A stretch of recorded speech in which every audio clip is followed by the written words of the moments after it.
Assalamu alaikum wa rahmatullahi wa barakatuh. Alhamdulillahi rabbil alameen wa salatu wa salamu ala ashrafil anbiya'i wal mursaleen wa ala alihi wa sahbihi wa man istanna bi sunnatihi ila yawmiddin. Allahumma ij'alna minhum wa min alladhina amanu wa 'amilu salihat wa tawasaw bil haqq wa tawasaw bis sabr. Amin ya rabbil alameen.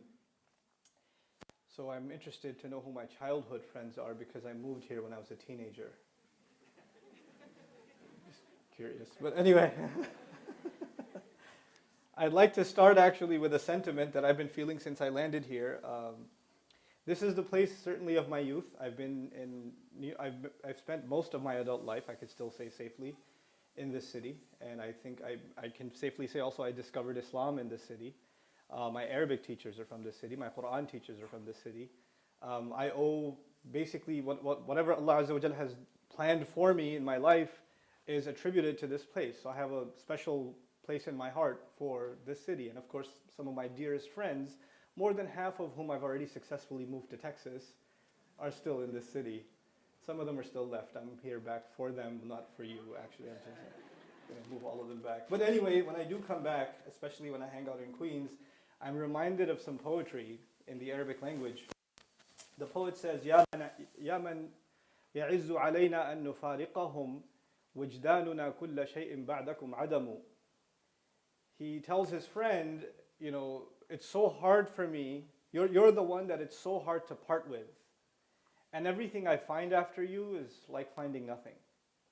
Like I haven't really found anything once I left you. Not that I feel like that about New York, but there are certain things about this city that are just truly very hard to forget, and they have a really special place in my heart. So my du'as go to this community all the time. And as a matter of fact, just to iterate my emotional attachment to this place and the gratitude I feel to some of the elders and the old friends that I have here, as a matter of fact, as a matter of policy, I don't speak at fundraisers. I can't do it. One, it's a danger to my health. I'm allergic to boredom, so I can't do it. That's the first reason. The second reason is because if I say yes to one fundraiser, guess how many emails I get? About 1,000 a week for fundraising requests. And then if I say no to any one of them, they say, well, you like those guys, you hate us, huh? Well, we hate you back. So I start making enemies because I attended a fundraiser. So I can't do it. Unless one of the elders from New York calls me and says, hey, we're having a fundraiser. And I can't say no. So I got to come back in May and do a fundraiser. And it's going to kill me, but I'm still coming back, inshallah ta'ala. But anyway, that's just the sort of relationship I have with the city. Now, coming to the topic of tonight, I actually chose a misleading topic on purpose. What's the topic that I gave you guys? Anyone even read the flyer? Huh? I know I technically I came here late, which is okay for you to forget why you were here, but I came here late because I work on a certain process. I thought this would be the same as a Pakistani wedding, which means I was 3 hours early. But what was the topic again? Tell me. A balanced approach to religion. Yeah, that is completely misleading. That is not what I'm going to be talking to you about today. Or at least that's what I wanted you to think, a balanced approach to religion. But there's some truth to this topic. What I want to start with is a central theme of the Qur'an. That's where I want to start. So our minds are headed in a particular direction. I have an agenda for all of you tonight. And the agenda I have for you, the theme of the Qur'an I want to highlight is that of balance. Allah Azza wa Jal makes a pretty big deal out of talking about balance in one way or another over and over and over again in the Qur'an. It begins with the Fatiha. The idea of balance starts with Al-Fatiha, and then it goes on to others. If your kids are really crazy, then take a walk, otherwise they're fine. If they scream louder than me, then they have to take a walk, otherwise they're fine. I have to put this on better? Okay. All right. So what was the theme in the Qur'an I was talking about? Balance. Now, the first example of balance I want to share with you is Al-Fatiha. Just some things about the Fatiha. At the end of the Fatiha, when we ask Allah for a straight path, Ihdina Sirat al-Mustaqim, we actually also ask Allah to protect us from two possible directions that can go off the path. So on the one hand, Sirat al-Ladhina an'amta alayhim, there's where we want to be, غَيْرِ الْمَغْضُوبِ alayhim on the one hand, and الضَّالِّينَ وَلَضَّالِّينَ on the other hand. There are two possible roads that we don't want to be on, and if you can find the road in between, that is as-sirat al-mustaqim, yes? So even if you don't look at a deeper analysis of those ayat of the Fatiha, you already appreciate something about balance. Now, a slightly deeper look. Al-Maghdub alayhim is actually a reference to those who do wrong even though they know it's wrong. It's the kind of people who know something they shouldn't be doing. They do it anyway. Something they know they're supposed to do and they don't do it anyway. The people who don't care about what they know. In other words, what they want to do, what they feel like doing, what the urge says they should do, overrides anything that they know of to be right or wrong.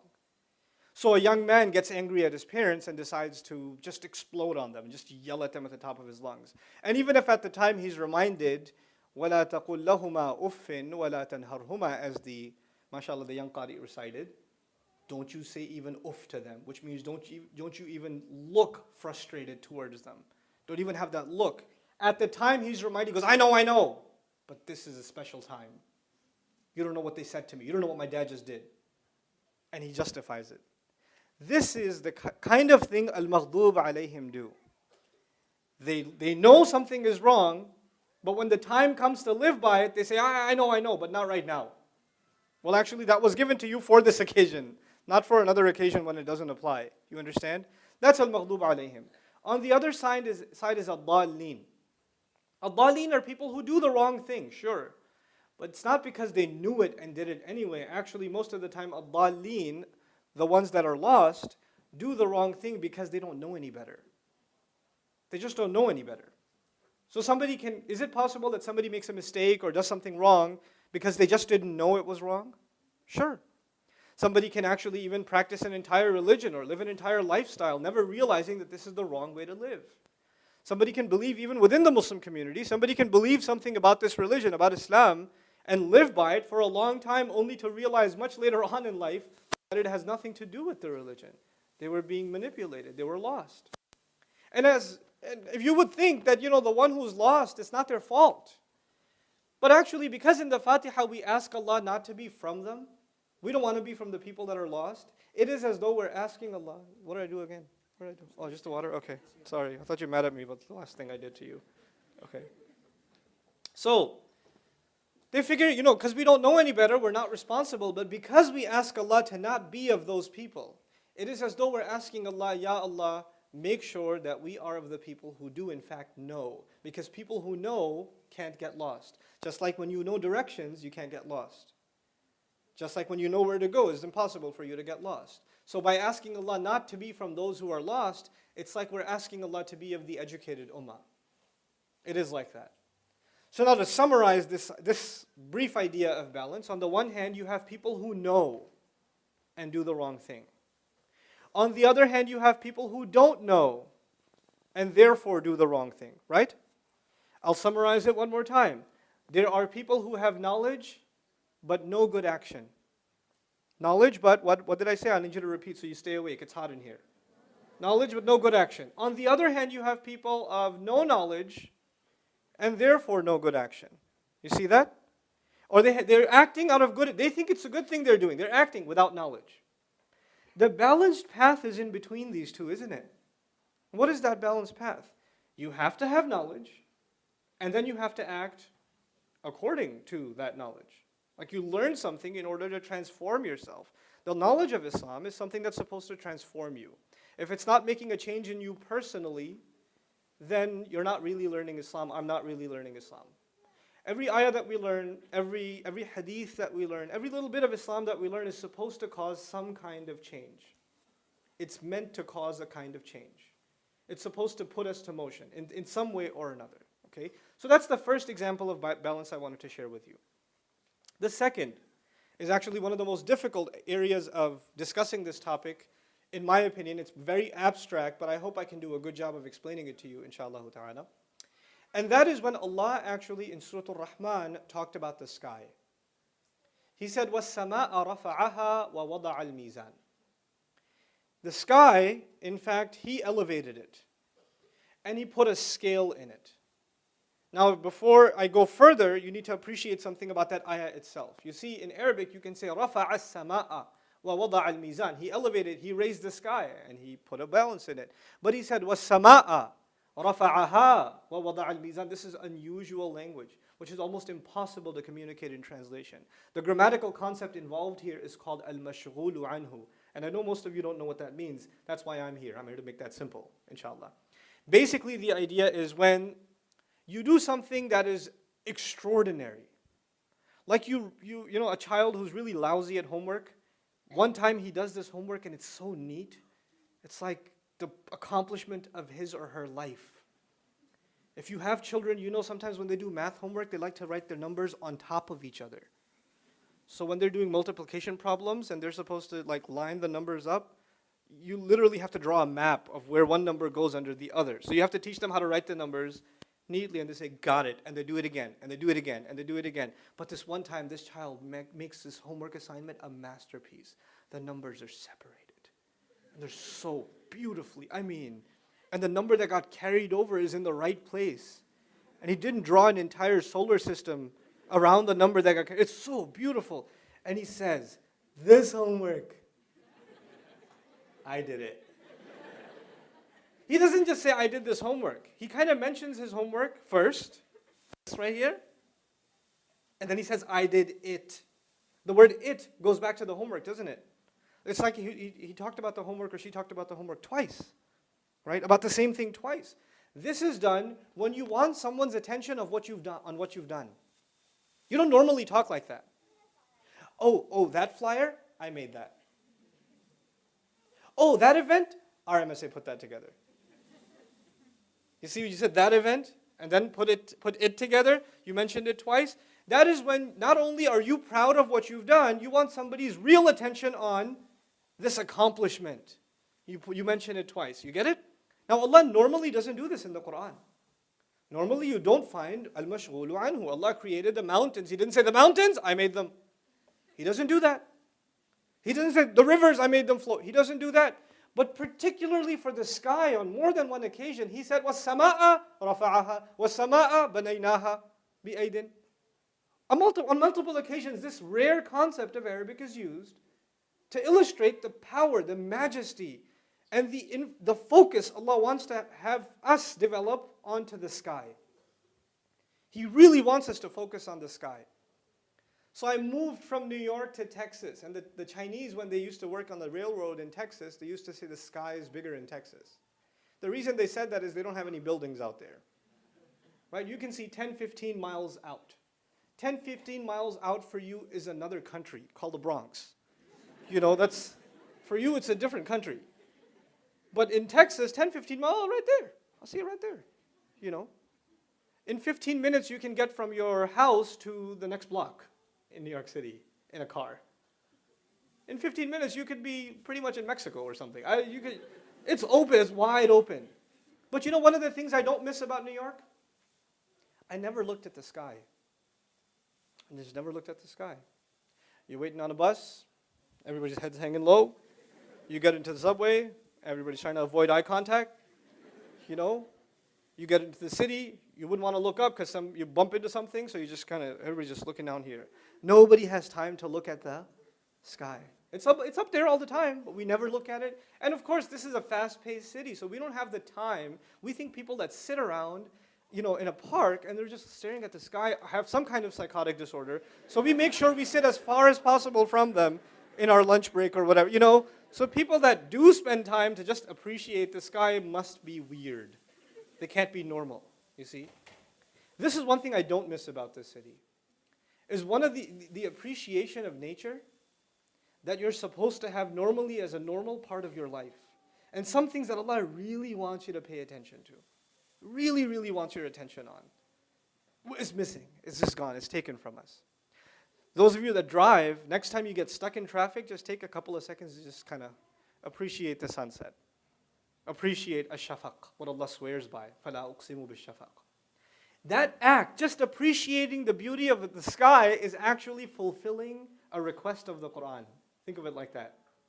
You just did something Allah wanted you to do. Just as simple as staring at the sky. But now coming back to what did Allah mention? وَالسَّمَاءَ رَفَعَهَا.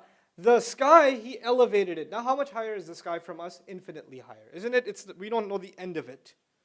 We can't put a number on how high above us the sky is. It's an abstract almost to us. And this ayah came in the context of how Allah honored the human being.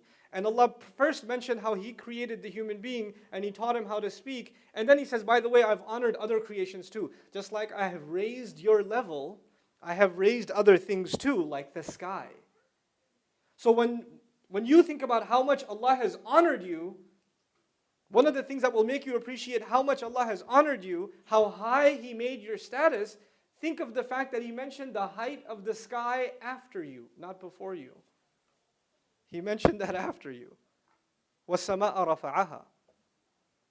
Now we're reflecting on the sky and Allah tells us what should we think about the sky. Please pay attention to this part because this is the part I'm worried about not being able to communicate clearly. He says, وَوَضَعَ الْمِيزَانِ. He placed down the scale. Al-Mizan and Ism Ala in the Arabic language comes from the word wazn. Waw, za and noon, or zay and noon.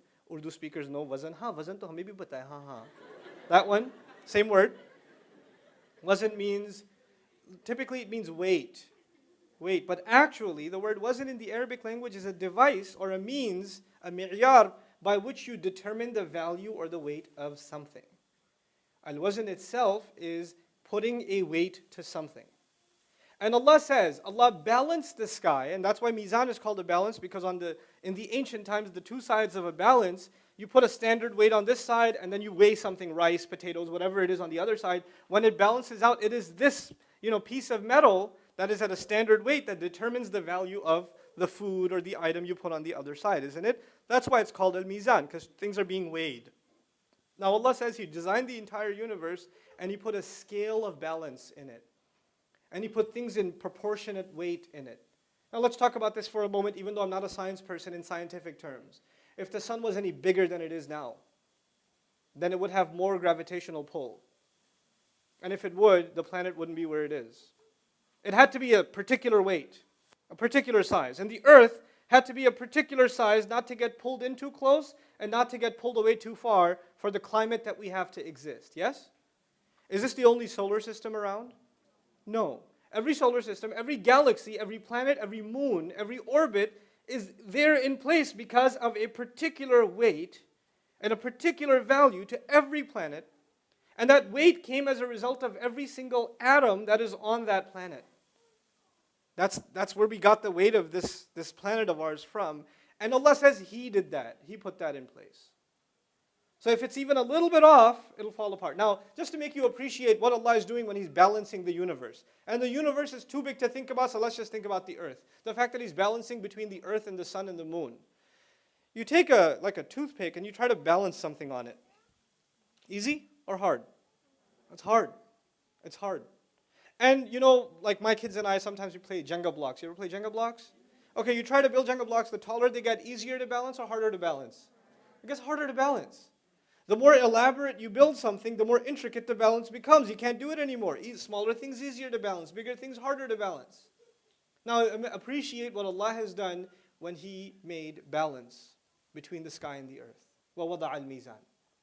One more thing about this. Allah Azza wa Jal is the creator. You can even consider Him the manufacturer. وَلِتُصْنَعَ عَلَى عَيْنِي. So Sana'a is used for Allah Azza wa Jal too. The manufacturer. Now, I mentioned that word in particular because we are a people, not just Muslims, but humanity today, are a people that are obsessed and are almost victims of brands and manufacturers. Right? And you can tell a particular brand by its signature design. So if somebody's holding a phone and it is of the I brand, you can tell from a distance. And some who are really good, man, you still got the 5, you need to get the 5C, SPW, whatever. You need to, somebody else has, a phone that's pretty much the size of a plate. You're like, oh, Samsung, okay, very good, You eat off of that too. But anyway, so it does everything. So, but the idea is when you have a brand, there are brands of cars, the cars that are, certain elite brands, they have a certain design to them. And you can see it from a distance. You didn't even see the logo. You can say, oh, I know that car. That's a Mercedes. When you get closer, you find out it's a Hyundai because they copy everything. But still, those Koreans, Okay, confusing people's school of thought. But anyway, so the idea is we appreciate brand by the manufacturer, by the design. And not just the appearance. That's the one thing. By appearance, you can tell a manufacturer. But also when you take a closer look by the quality, every company or every manufacturer has something that makes its brand sort of unique. This manufacturer, their textile materials are really good. This builder, this architect, his buildings have this certain element to them. This car, there's something unique about the transmission of this vehicle or the acceleration of this vehicle or the duration, the durability of this vehicle, whatever it may be, right? So there are particular unique qualities of a brand that attract people. One of them obviously is appearance, right? But beyond the appearance, when you dig deeper, there's always something that kind of sets a company apart. This is their motto, this is that drives everything they do, right? So because it's closer to home to everybody and we appreciate how these things work nowadays, look at the Apple brand, for example. Their motto is, we don't care if it's the most most elaborate technology, we just care that it's the most user-friendly. We just want it to be convenient. Convenience is our number one thing. And it gets so light you can't even feel you have it in your hand. That's how light they want it to be. They eventually want it to float in the air. And then, the icons are simple and easy to follow. And the easier it gets, the more it annoys geeks, because geeks want things to be complicated and they want to code it themselves. And they don't want to do any of that because they want it for people who are, they just want that. So that's the thing that defines them. It's easy. Look at how easy it is. Look at how smooth it is, right? That's their signature. Now I bring all of this up because it's tied to the subject of balance. Because Allah says, pay attention to the sky and pay attention to my design signature as a manufacturer, as one thing I love in the things I create is balance. Allah's signature. Because like every painter leaves a signature on the painting. Every car leaves its logo. When Allah designs something, when Allah puts something together, His signature is what in the ayah? Is balance. Things are in order. Multiple things are working with each other, in harmony with each other. That's what He likes to create. I'll give you another example of the balance of Allah. That is so deep. If this lecture was just about that, I'll come back for that one. That one's heavy. But I'll just give you a snippet of it. Allah in the Qur'an told us to pay attention to the honeybee. Okay, Allah revealed to the honeybee.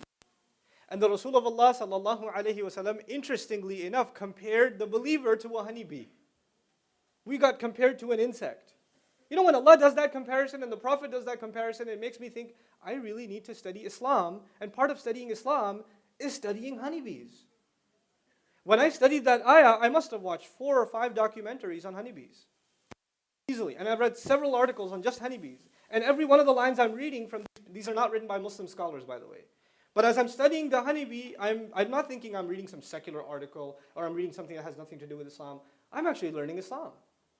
And one of the things I learned about the honeybee is when it sits on a flower, it can be far more aggressive than it actually is. It has the power to be. But it takes from the flower just so much to not break it and damage it and render it no good for the next bee to come. It takes, but just so much. And then it leaves it. And it doesn't break. There's a relationship between the flower and the bee, but it's a very loving, caring relationship. And actually, the bee gives it life because it carries pollen over to it and takes from it. So it never takes something without giving. And actually, it gives a lot more than it takes. It gives a lot more pollen than it takes. And it leaves, because other bees from its hive may be able to benefit from the same flower, so it goes back to the hive and does what's called a bee dance. It does a dance and it lets the other bees know the address of that flower and its neighbors. You guys can have from that too. I've had my share. I don't need to have more. I'm not worried about competition. You guys can have enough. There's enough Allah made for everybody. Wow. Balance. The bee knows balance. And that's Allah's design from the universe to a bee. He just created things in balance, Now, this is Allah's design as a manufacturer. Let's take it one step further. What Allah wants you to appreciate is how things work with each other in harmony. That's what balance is, really, when things are in harmony with each other and they're not falling into chaos. Down to the atomic level. Animals are in harmony with each other. There's an ecosystem in place. Environments are in harmony with the animals that live in those environments. Oceans are in harmony with the animals, the sea creatures that live inside them, right? Now this ayah, وَالسَّمَاءَ رَفَعَهَا وَوَضَعَ الْمِيزَانِ. Pay attention to the sky. Look at how He created the sky and put down a balance in the sky. The next ayah is the complication. أَلَّا تَطْغَوْا فِي الْمِيزَانِ.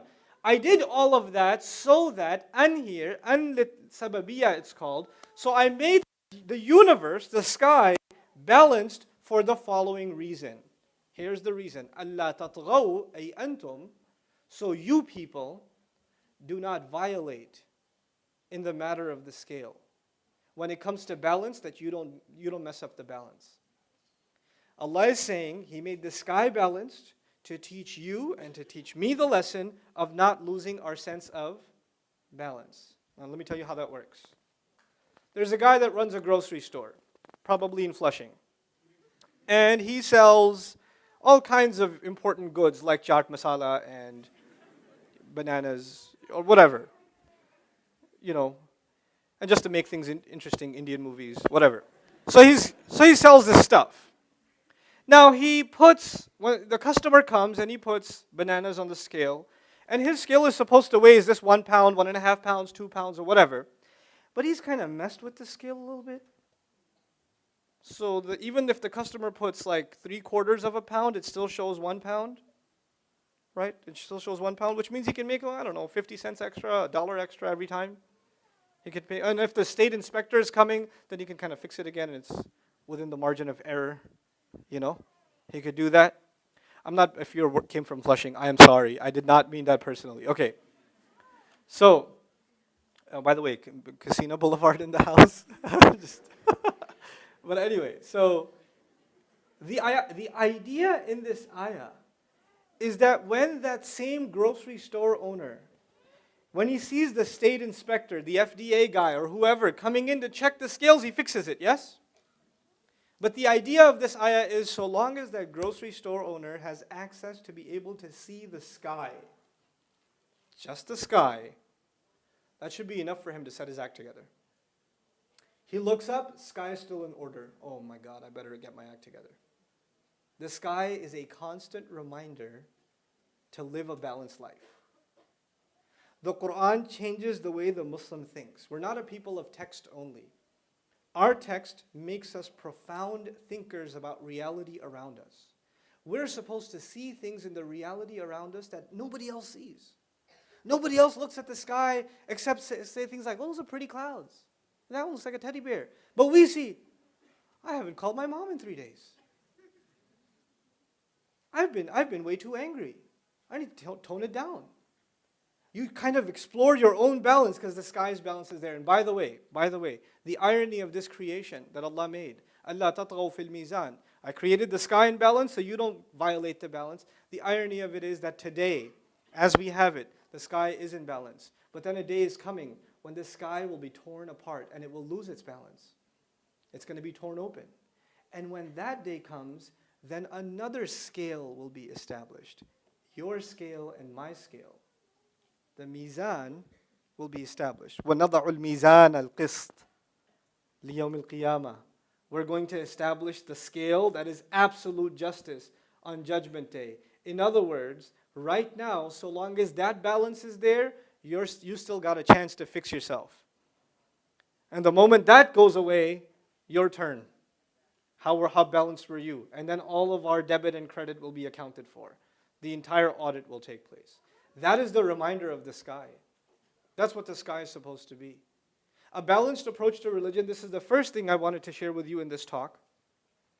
And I want to tie this theme finally of how Allah Himself, subhanahu wa ta'ala, makes us think about this ourselves in the same way that He makes, in the same breath that He makes us think about the sky.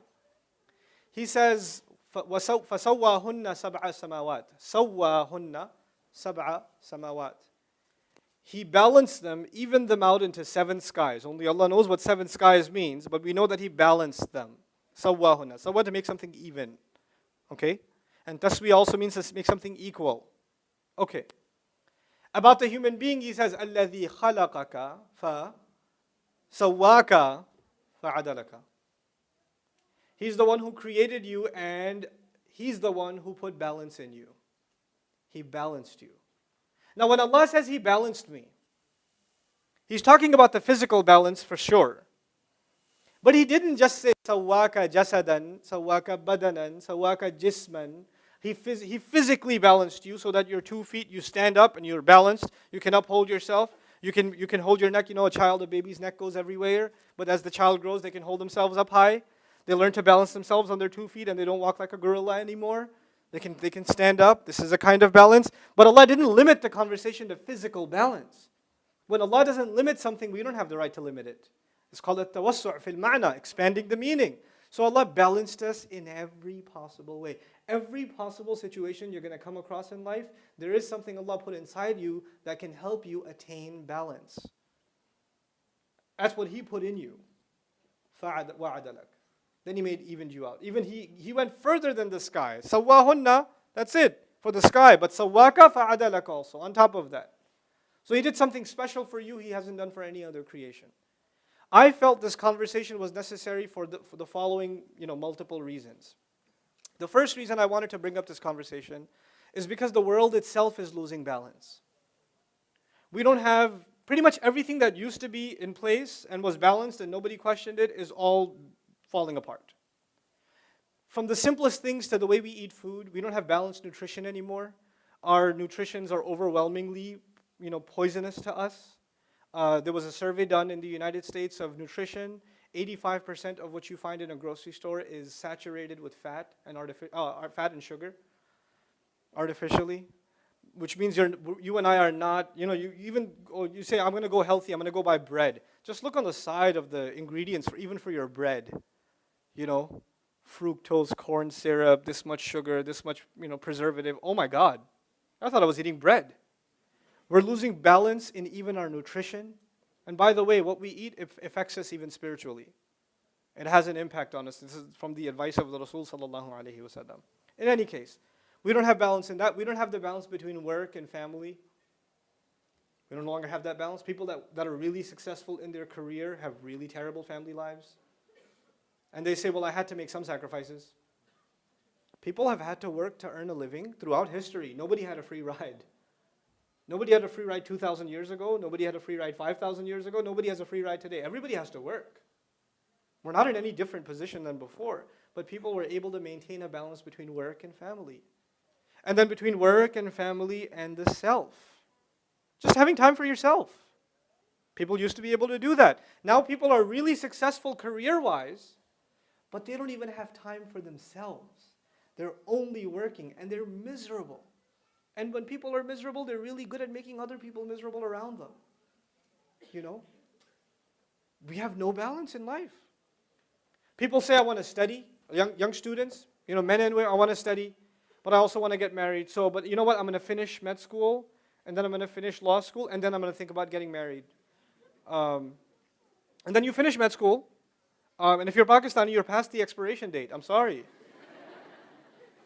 And then you come to Ustad Nouman, nobody proposes. Because I'm a doctor and I'm 28. Oh, 28? That's like haram in Pakistan. That's on the one side. We even career-wise, we pushed a certain idea. Why can't you get married while you're in school? Why not? Especially if you've taken the long road to school, this needs part of your plan. You need to balance between your career goals, your educational goals, your family goals. It's not one, you don't stop one part of your life and then do another, then stop that one part of your life and do another. We have this approach towards religion. Somebody says, I want to study deen, which means I must drop everything and study deen. Okay, I just want to study deen. What else are you going to do? Nothing, just study deen. Who's going to take care of your parents? Allah subhanahu wa ta'ala.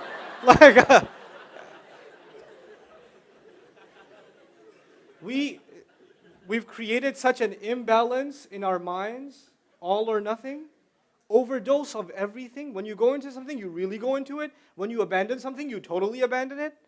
Right? We're not able to juggle multiple things at the same time, or at least not in a successful way. And this is actually a loss of balance in our personal lives. And because most of humanity is so prone towards one kind of imbalance or another, we've taken this idea, this tendency that we have, and we've started looking at our religion in an imbalanced way. Human beings were created naturally balanced. When we lose that nature, then we lose the ability to look at things in a balanced way. And unfortunately, if you yourself or I myself are suffering from imbalance, and then we study our religion, then we're going to come up with imbalanced conclusions about our religion. We're not going to come up with the right conclusions. You have people, for example, in cultures where women are treated like garbage. They're treated, on Muslim cultures, I have to say it like it is, they are treated like garbage. And when these women get even a little bit of an education, and they find even a little bit of independence, they want nothing to do with this religion. You know why? Because them being treated like garbage was constantly justified through the lens of the religion. Ayat were quoted at them. Ahadith were quoted at them. And they were told, this is why you're nothing. This is why you can't get an education. This is why you just have to serve. Your position is this. There are Indo-Pak women that have lived in their kitchen for 50 years. You know how psychologically traumatic that is for a person? Why do you think they're horrible mother-in-laws? It's not their fault. Honestly, I know, you're like, no, my mother-in-law is her fault. It's her fault. And the mother-in-law sitting here is like, I knew it was my fault. Just record that part and give it to me. She loops it when the daughter-in-law comes over. It's not her fault. It's not her fault. It's not her fault. But you know what? Religion was quoted to them. I have students that want to come to me. They come to me and they study Deen. They study Arabic with me, and they study Islamic studies with Sheikh Abdul Nasir. They come to Texas from all over the United States. And when I teach them and they learn something, then they come to me, Ustad. And these are sisters in hijab, and they've traveled to study, and they've memorized Qur'an. And Ustad, there's this one hadith. It hurt me so much. I'm sorry to say it. I don't know another way to say it. It just hurt me so much. I was like, tell me, what hadith is it? And she tells me the hadith, and I'm sitting there like, who did you hear this from? Because it's not the hadith that's imbalanced. It's not the ayah that's imbalanced. It's the guy representing it. The guy teaching it. The person who doesn't have balance themselves is going to paint the entire religion in a corrupt way, meeting their own, or in light of their own personal psychological problems. And what that's done for an entire generation of Muslims is it scared them away from Islam. A balanced approach to religion, if you don't have it, you're going to see an exodus from the religion. You're going to see people running from the religion. You have, the hadith of, Umayma radiallahu ta'ala anha. She comes and complains to the Prophet ﷺ. And actually, this is a famous hadith. I'll tell you one part of it. And I sat with Sheikh actually, he's the gem over here. You have Sheikh Abdullah Adhami, about this hadith. And he explained this to me. And I was in tears, like, you have to come to our campus and explain this to our students. And he said, he can't travel. So you're lucky, he can't even travel. He's here. You're just lucky. So anyway, I'm talking about this hadith, and this hadith is used to quote or to tell people that women should pray in the innermost part of their home. The most private part of your home, that's where you're supposed to pray. Okay? And this is hadith used to justify that women shouldn't come to the masjid. They should pray in the innermost part of their home. You study the entire hadith, first of all, there are other hadith also. Other hadith where women complain to the Prophet ﷺ, we come for Salatul Fajr. Where do they come? Al-Masjid al-Nabawi. We come to Salatul Fajr. But on our path, on our way, there is sewage. So it gets on our clothes. Can we stay home and pray? He said, no, the rest of the dirt on the way will wipe it off because you should still come. And that's Fajr. For women that have to go through sewage to come to pray at the masjid. We don't quote that one. By the way, Umayma's story, this woman who the Prophet told you should pray in the innermost part of your home, when she asked to pray at the masjid, when you learn the whole story, you learn lots of fun things. She was in a troubled marriage. Her husband was super jealous of her, like protective of her. He used to poke her while she prayed. Yep. And the Prophet called, because she came to the Prophet in another narration, she came to him and said, he pokes me while I pray. And so he asked her, why do you do that? He goes, she stole my surahs. In other words, he led her in prayer. She heard his Qur'an. She memorized it. She started praying on her own. He's like, she's praying all by herself. I'm not leading her in prayer. And actually, he felt left out that she was praying on her own. So he used to poke her in salat. And then when he comes to the masjid to pray, he gets really angry because he's so obsessed with his wife. He can't spend 10 minutes without her. So the fact that she's in the masjid, it just drives him crazy. He just wants her with him all the time. So the Prophet ﷺ told her, look, you need to save your marriage first, basically. Your marriage is in shambles at this point. You need to spend more time at home. And currently, the better thing for you is not to come to the masjid. And by the way, in order that he doesn't poke you, find the innermost part of your home to pray, so that at least you can pray in peace, because he's driving you nuts. Now, if you don't know the background and you say women should pray in the innermost part of their home, and somebody who's got like a psychological disorder against women, and he gets married and he's yelling at his wife because she didn't pray in the closet, and he pulls out the hadith, he's got the dalil, he's got the evidence, but there's no balance. This is not balance. You see? It's funny, but it's also really, really sad. People's lives are ruined in the name of deen. In the name of deen. This deen that came to remove sadness. This deen that came to provide human beings the opportunity to live a balanced life in everything that they do. We have so fragmented the idea of balance in our lives. I was on an interview with a student group in Pakistan. It was like a radio thing, like online radio thing. And so there were live QA, and the student asked me in the QA session, he asked me, well, how am I supposed to practice my religion during exam season? I don't have time to practice Islam during exam season. I have to focus on my studies. And for a moment, I was so stunned by the question, I didn't know what to say. I was just completely baffled. I did not know what to say. And here's why I didn't know what to say. In this poor guy's mind, if you are doing something for religion, you have to stop everything else you're doing. You see? Serving religion to him means somehow you can't be studying for your exams. I was like, the fact that you're studying for your exams, and you're not cheating like every fourth guy in your classroom, and you're not paying off the teacher to give you a higher grade, and the fact that you're doing due diligence to the money your parents worked hard to pay for your schooling for, you are observing your religion. And how long does it take you to take some time out and make salat? I don't have time to do. You take cigarette breaks. I know, you're in Karachi, I know. You don't have time for some salat? What do you mean I don't have time to practice my religion? What do you think the religion is asking you? Because you know what, people, when they think of religion, they just think of prayer, going to the masjid, fasting, memorizing, acts of worship, certain things. That's religion. Everything else is just life. They're just separated things. That's an imbalanced view. That itself is an imbalanced view, So we have to, this is a serious, serious matter in my view. Developing a balanced way of thinking. I know it's really serious. Developing a really balanced view towards this. Now, in the ayah I told you, we look at the sky and we find balance, yes? We're reminded of balance. Allah says, وَأَقِيمُوا الْوَزْنَ بِالْقِسْطِ وَلَا تُخْسِرُوا الْمِيزَانَ. Another ayah in the same passage, by the way, now that you've observed the sky, and now that you've learned I made the sky so you find balance, then he says, whenever you establish wazn, al-wazn means when you weigh something, make sure you're not unfair. Al-qist actually doesn't mean fairness, it's lughatul adad. Al-qist in Arabic means to make sure that you're not biased, that you're not unfair. That's what al-qist means. Allah says, when you're going to weigh between things, make sure you don't become unfair. We have to stop here and figure out what that means for us personally. Not every one of us is a grocery store owner, so we don't have a weighing machine at home. So we say, well, this ayah is about, weigh with balance. No, but al-wazn also has majaz in it. It's figurative language also. What that means then is, in your life, there are lots of relationships. You have siblings, younger siblings. You have parents. A lot of you are college students, so many of you aren't married yet. So you have your parents. You have your studies. You have friends. You have community. You have the MSA. The definition of which changes year by year or semester by semester. You have lots of relationships in life.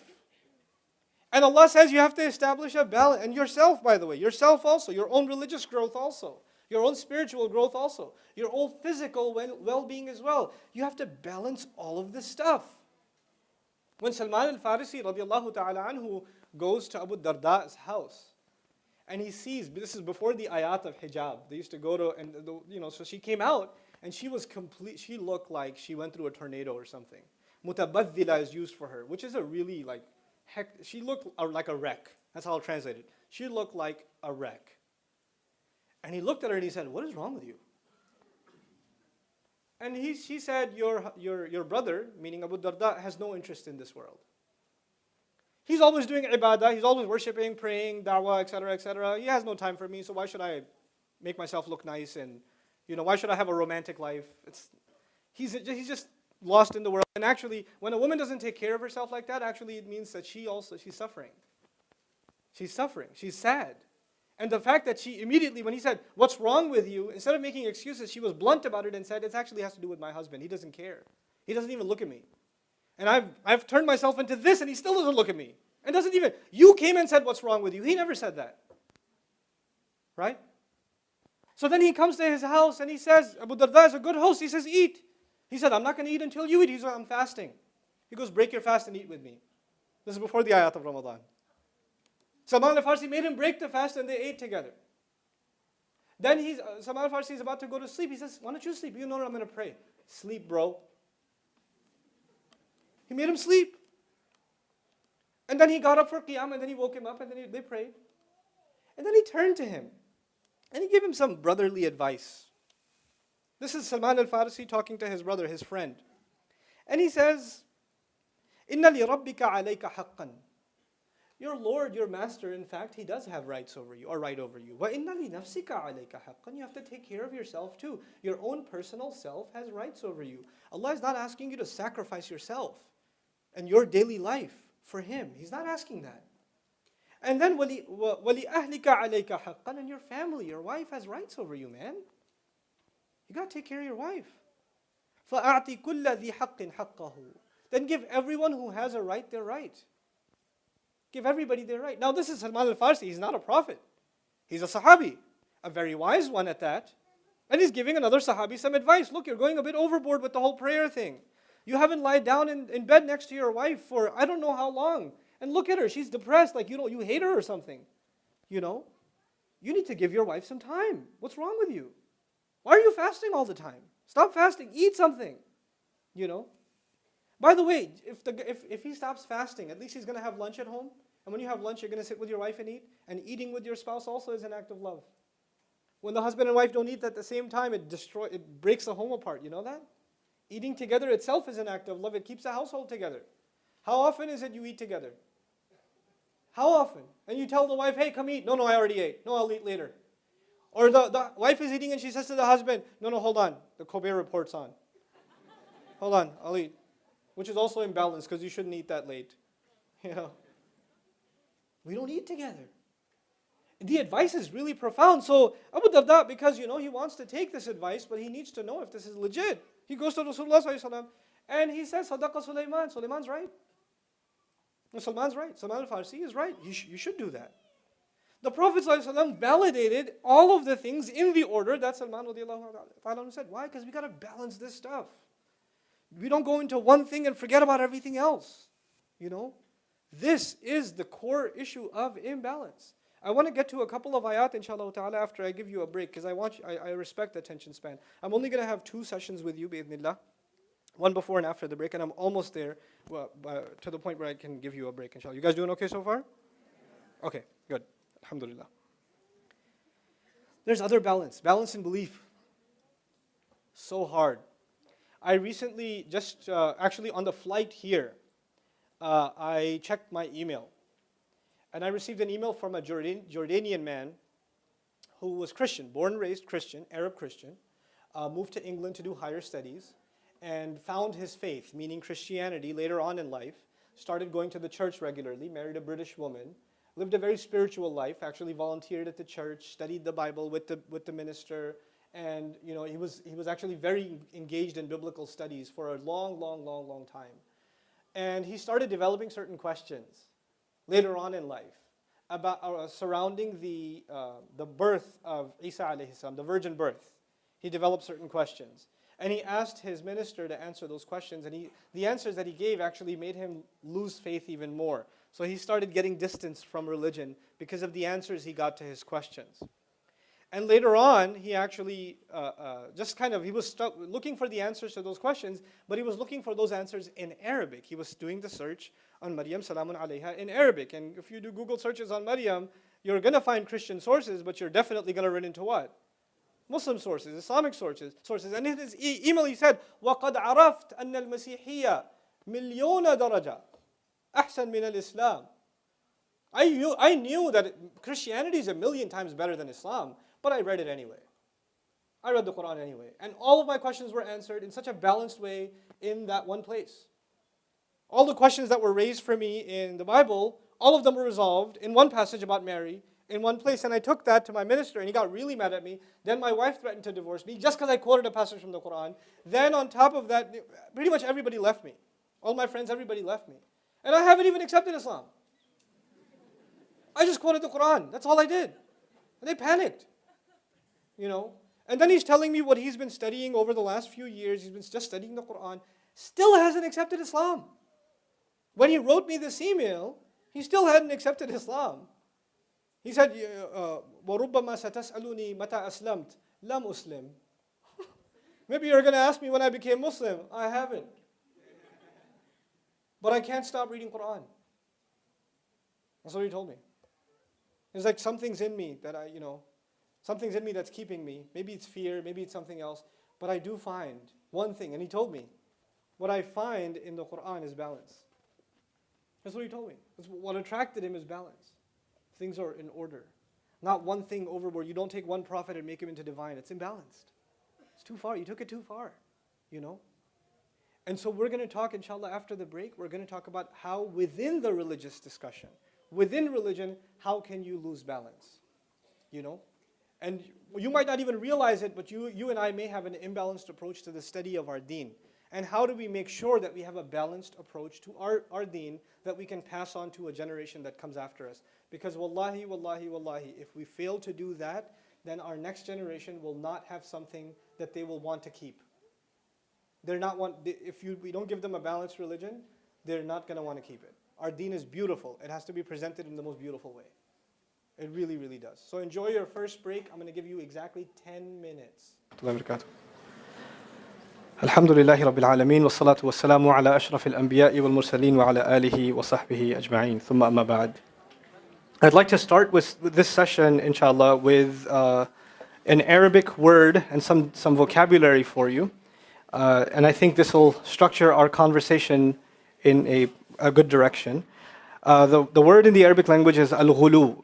The root letters are ghain, lam, and waw. Ghulu. For the three of you that are taking notes.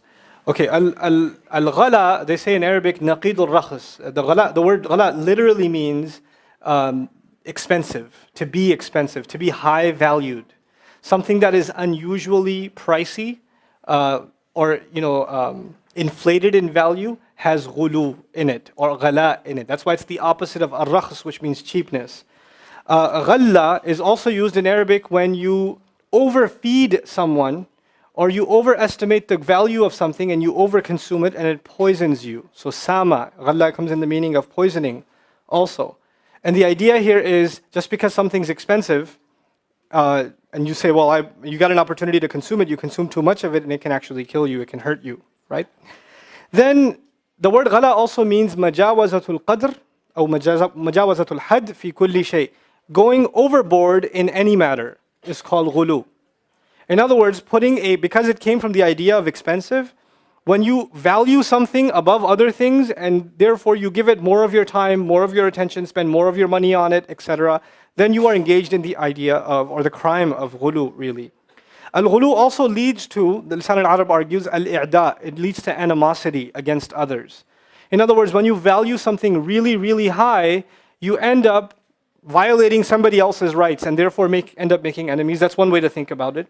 Another way to think about it is when you value something really high and you're all about it, that's all you do all the time, then eventually you burn out and you hate the very thing you loved.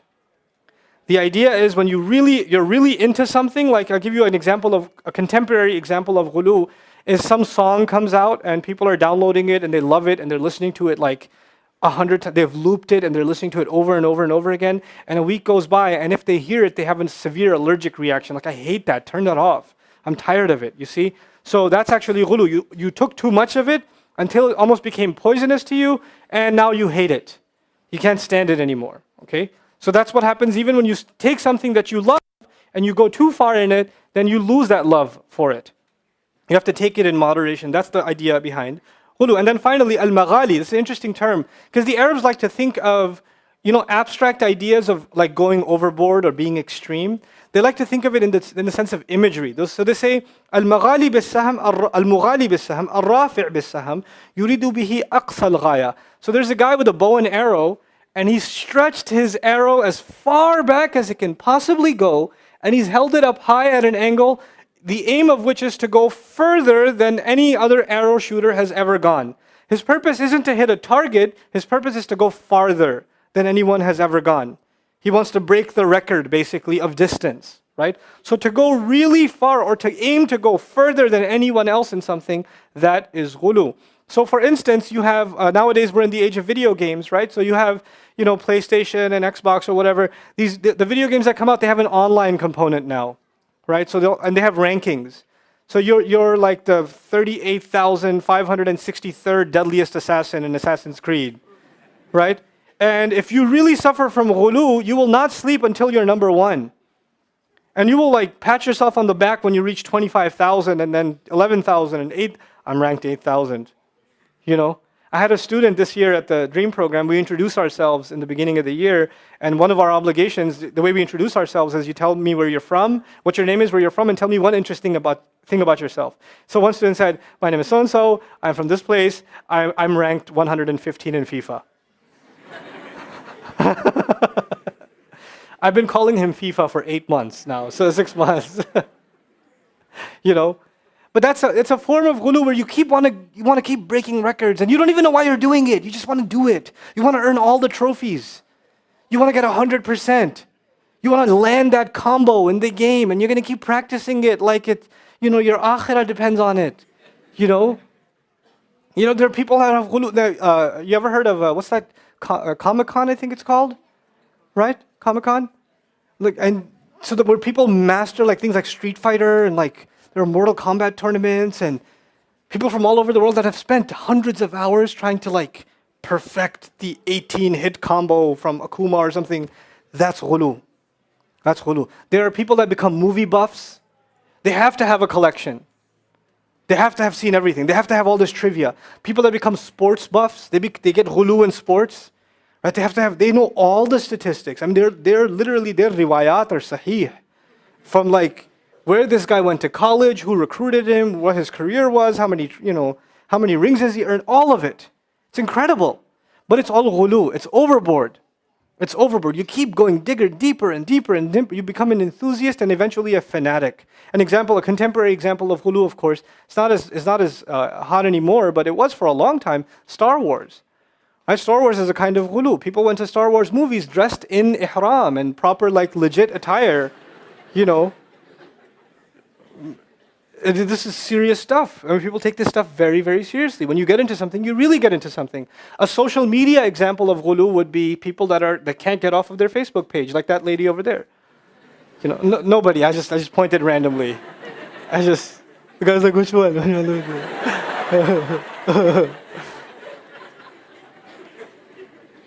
I've done that pretty much every speech I've given. That never gets old.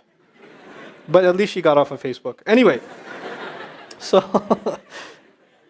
why am I dividing ghulu for you? Because 2 places in the Qur'an, Allah turned His attention to the Christian community. Not us, the Christian community. Allah says, Ya Ahlul Kitab, la taghlu fi dinikum. People of the book, don't do ghulu, what I just described to you. Don't become extreme. Don't go overboard in your religion. Which is very strange language, especially for the Christians. I've spoken to multiple denominations of Christians in my limited career, and have gained lots of insights from the study of the Bible recently. More recently, I've been studying the Bible in order to understand the Qur'an better, not to verify the Qur'an, but to appreciate the beauty and the perfection of the Qur'an by studying the Bible. I can't begin to tell you how profoundly it has changed my appreciation of the Qur'an. It really, really has. And even the study of Christian history has changed my appreciation of the Qur'an. It's a new dimension altogether. give you a little taste just before, because I mentioned that tangent. I have to give you a little taste. Just a little something. Okay. So you guys have heard of the people of the cave? Did you know there are churches to this day around the ancient city of Ephesus? Churches to this day in parts of Jordan, in Turkey, in Greece even, that have, how churches have stained windows? They have stained windows with paintings of 7 people caved up, bound inside a cave, and a dog with them. Yep. And they have a day of the feast. They celebrate the saints that died inside for their faith. They were true Christians. And they sing a chant that a Greek minister wrote. And when they sing it, they believe that the saints' souls come back into the church and they pray for them. And there's actually a place where they believe in the ancient city of Ephesus. It's pretty funny. In Turkey, there's a big sign that says, 7 sleepers this way. It's silly. But anyway, so they go there, and a lot of Christians actually from those denominations, they go and they pray there, like for a few days. They stay there because they want those saints to bless them, right? So they literally became awliya to them. The Ashabul Kahf literally became awliya to them. And if you read Surah Al-Kahf, you will find that they were the ones that said, Allah has no awliya.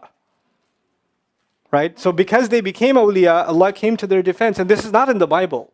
This is poetry written afterwards, right? This is not in the Bible. But they had been taken as awliya, and Allah Azza wa Jal came to redeem their integrity as people of Tawheed. And their legacy, unfortunately, had become the exact opposite of what they came to preach. So Allah set the record straight. Subhanallah. But you won't appreciate how clear the truth is until you study the legend of the 7 sleepers from different civilizations. And you see what they have to say, and you compare it with the Qur'an, and you say, oh, Ya Rabb, wow, it's incredible. And that's just one example. I've been reading some other stuff too, but I'll tell you about it later. Okay. Ya Ahl al-Kitab. People of the book, La taghlu fi dinikum. Don't go overboard in your book. Don't go overboard in your religion. Don't go overboard in your religion. How can that be? The Christian community, many denominations of it, basically abandoned the law of God. They said the Bible's laws no longer apply to us. We don't have to abide by them. The blood of Jesus is enough to save us. We're already saved. The law was a means by which our souls were cleansed. We no longer need the law because Jesus already paid for our sins. So how can they go overboard in their religion? They got nothing to go overboard in. What is Allah subhanahu wa ta'ala talking about? What Allah Azza wa Jalla is talking about now is something very powerful, and we have to really, really understand this. Our beliefs, not just our practices, our beliefs are about balance. Our balance. We have to balance our beliefs about Allah with our beliefs about the prophets, with our beliefs about the angels, with our beliefs about the books, with our beliefs about the afterlife. A lot of these unseen realms, right? And even the prophets have become, in a sense, the unseen to us because they're in history to us. They're the unseen to us too now, right? And even to those who were in front of them, the fact that they are messengers was also a belief in the unseen because they see a physical man, they don't see the angel talking to him. They don't see the ayat coming down. Even believing in a messenger in his physical presence was a belief in the unseen. But these unseen matters, you have to keep a very delicate balance between all of these entities. And if the only thing that can keep that balance is the authentic revelation from Allah. When you lose touch with that revelation, you start coming up with your own ideas about Allah and what He means. Your own ideas about the Prophet and what he means. Your own ideas about revelation and what it might mean. And you decide to highlight some things, emphasize some things, and de-emphasize other things entirely on your own terms. And if you have the right to do so, then the next person following this religion has the right to do so. So you end up with an innumerable amount of variations in beliefs. And you're all calling yourselves Muslims, or you're all calling yourselves Christians. We're living in those times. So you have, for example, I listen to a lot of different kinds of podcasts. One of the podcasts I listen to is Speaking of Faith. Yes, I listen to NPR. Yeah, it's sad, but I do. So this show, Speaking of Faith, they interviewed 3 or 4 American Muslims, right? Islamic faith in America. That's what the show was called. It's an interesting podcast. And all 4 of these people, 3 women and 1 guy, originally the guy's from Afghanistan. I think that one of the women's originally Irani, her ancestry is Irani. Another one's Indian. Another one's Arab, I think. And they're all talking about, here's what Islam means to me. Islam actually doesn't mean to me that you have to believe in a God. You just have to believe in a higher power. So long as you believe in a higher power, it's fine. And then the other one introduced herself. She said, I am the alcohol drinking, fornicating, blah, blah, blah. And she made a list. And at the last adjective she gave herself was Muslim. And proud. You know? And as I'm listening to this, close to getting into a car accident, I realized something. We are living at a time where people will decide the terms of their religion themselves. We are living in a religiously free society. Whether you practice this faith or don't practice it is entirely up to you. No matter how much somebody yells and screams at you, you're going to make your own decisions, aren't you? And so everybody, every person sitting here may end up with a very different and varied understanding of what Islam actually means. There is going to be a variation. That's a natural, inevitable fact. There's no denying it, there's no hiding from it, there's no running from it. The only thing we can do, instead of yelling and screaming, by the way, the group that yells and screams the most gets listened to the least. The group that gets frustrated the most and gets angry at the people the most, why are they not believing like we do? We quoted the ayat, they still don't listen to us. Yeah, that's why they don't listen to you, because you talk like that. And people who are listening to you don't want to listen to you. It hurts their ears. But the variation of, and people are experimenting, right? Even Muslims, they're experimenting with their religion. If you go to different communities and you talk to different circles, this is one kind of circle. But I've had the blessing of going to different Muslim circles that aren't so religious. But they're Muslim too. And they define religion for themselves very, very differently. Not the same way as you and I would. And we're not used to that. But you know what will survive after all of these experiments? What will survive is what meets the test of reason, and what can balance the needs of the heart and the mind at the same time. The balanced view will survive. Everything else will wither away because people will get tired of it. It just doesn't last. It's a phase people go through and it burns out. I want to tell you in this opportunity that I have before you a little New York story as I get to these ayat. La taghlu fi dinikum. Don't go overboard in your religion. When I was a college student in 1875 in New York City, I was at Baruch. Baruch in the house, by the way? Baruch in the house? All right, very good. Like 3 people. Very good. Nothing much has changed at Baruch College. Okay. I did a year in Queens too. I'd done time here. Yeah. Alhamdulillah.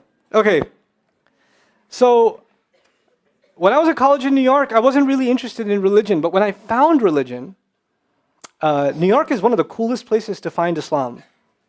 Because you get every possible flavor of Islam. Every possible one. I'm not sure if that has changed much. Is it still as colorful? It's still pretty colorful? Okay. And depends on which masjid you end up in which street in Jamaica.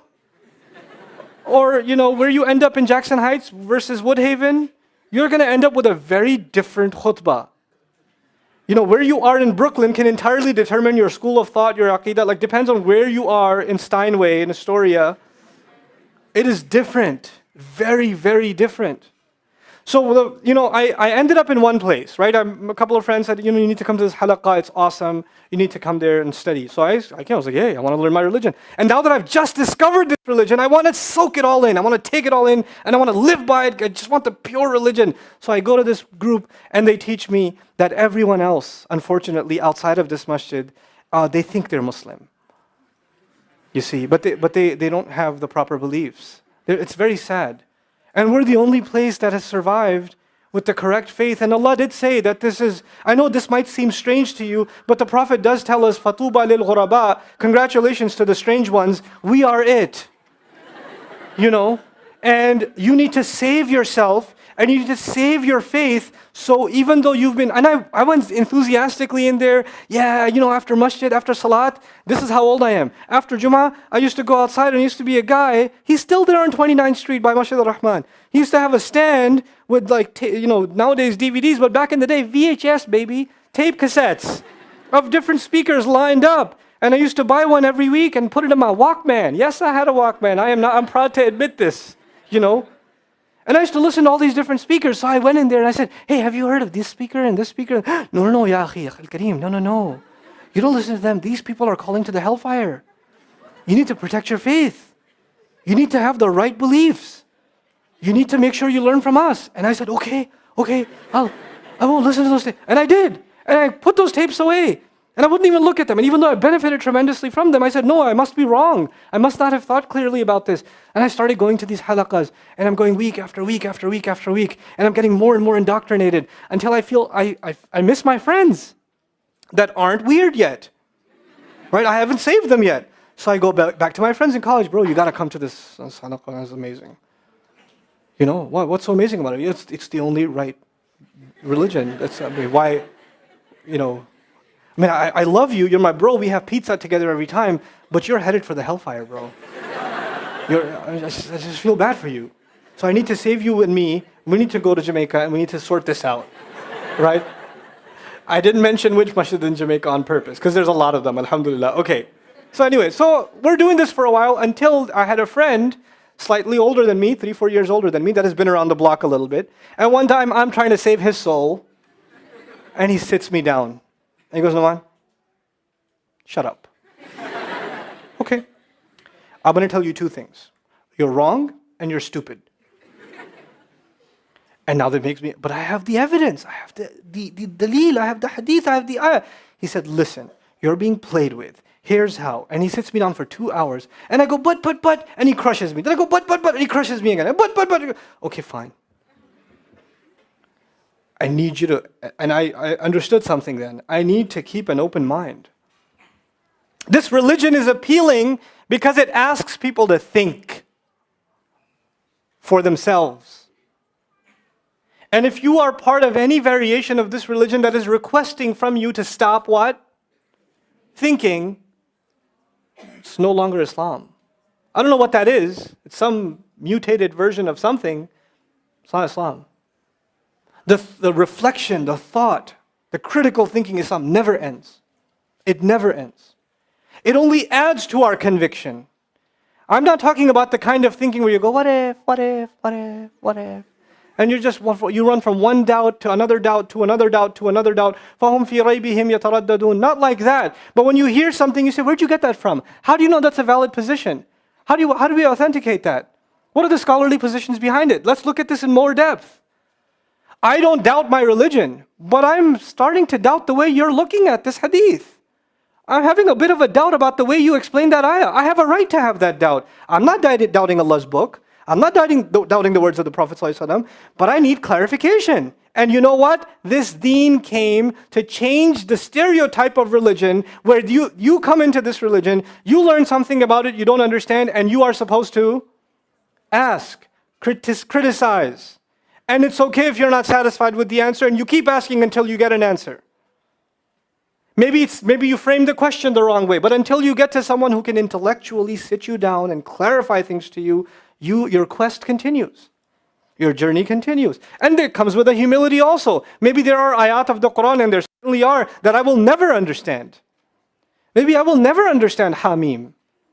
Maybe I will never understand as-samawat as-sab'a. Maybe I'll never understand that. That's part of the humility. But I'll keep asking. I'll keep exploring. I'll keep, wondering. My wonder won't stop. That's what the beauty of this faith is. Human beings were granted this beautiful gift of the intellect, and now we're being asked not to use it. And when you are asked not to use it, that is when imbalance begins. That's where imbalance begins. And when it happens for a few generations, then we get to the state where we are now. So you're a college student, or you're in your master's program, or you're 27, 28 years old, and you're a woman, and you're looking to get married, but your parents say no, only from Pakistan. And you say, there's a good brother at the college, he hasn't proposed or anything, but I think that he might be a good match. No. If you do this, if you bring this up again, I will kill myself, the mother says. Or the father says, he's holding his hand on the Qur'an, I've seen those too. If you do this, if you ever bring this again, you are not my daughter. What movie did you watch that in, bro? Where do you get that from? Like, what's with all the drama? Because you have to listen to your parents. You know what this is? And you can't ask questions like, why? What's so wrong with that? You can, and you will never get a straight answer. Because we said. Because Islam. Islam what? Islam! In other words, your answer becomes more legitimate if you raise the volume on the same wrong answer. This was one time, there was this uncle who was like justifying some racist comment he made. And I was like, Uncle, where did you get this from? It's in the books. And I said, which books? All of them. Go read. I was like, I'll be back. I can't beat that. You got me, you know. You know, it's in the books, all of them. Yes, the Mein Kampf is a pretty fun read. You know. But you know, this generation of Muslims, we gotta start at the drawing board. So I was telling you about my journey, and I didn't ask questions. And I said, because now this one person had kind of shifted my thinking a little bit, I said, maybe he's right. I should trust him. Everything he does, I'm gonna do. Because he slapped sense into me, you know? And so I'm gonna just follow. What do you do? We're gonna go to this halaqah, so I start going to this halaqah. And I attended and I really enjoy it. And so even though they never said this, subconsciously I start thinking everything else must be garbage. These people are everybody's just waiting to be slapped by my friend. And if they got slapped by my friend, they'd be in this halaqah too. And this journey continued. And I went from one group, one masjid, one ideology, one worldview of Islam to another, to another, to another, to another. Oh, there were lots of them. There were lots of them. Somebody brought me a pamphlet from one of them today. What do you think about this? And I read it, I was like, I've been there. That was 1998 right there. You know, you guys don't even know. All of this, been there, done that. It's all done. It's old. You know who's still going through this? England. When I go to England, people ask me questions and I chuckle. Like this guy, literally, seriously, I was driving in the car with him. He goes, so, bruv, where do you take your knowledge? Wait, where do you take your knowledge from? You know? Who are your sheikhs? And I was like, awkward silence for a moment. And I was like, I'm sorry, bro. I didn't answer you immediately because for a second I thought I was traveling through time. Because where do you take your knowledge is a question from 1997. We already finished this. We're past this already. What do you...